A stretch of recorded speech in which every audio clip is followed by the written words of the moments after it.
আসসালামু আলাইকুম। আমাদের বোর্ডে 4 জায়গায় আমরা ORE লিখে রেখেছি। চলেন দেখি এই ORE এর সামনে, এই 3টা লেটারের সামনে এক বা একাধিক লেটার বসিয়ে আমরা কোনো মিনিংফুল ওয়ার্ড তৈরি করতে পারি কিনা।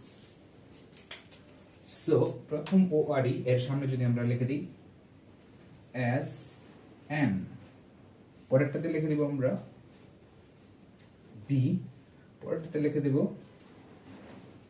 ENC, পরেরটাতে EXPL।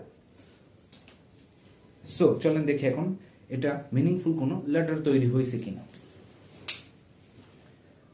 তো আমরা SN বসিয়ে দেখলাম স্নোর অর্থ নাক ডাকা, বি বসিয়ে দেখলাম বো অর্থ বিরক্ত, ENCORE এনখ এর অর্থ হচ্ছে পুনরায় করতে বলা।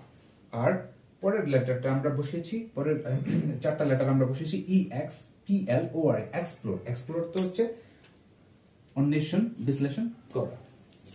সো আজকের আমরা এই ORE লেটারগুলোর সামনে এক বা একাধিক লেটার বসে 4টা মিনিংফুল লেটার তৈরি করব। Thanks for watching the video.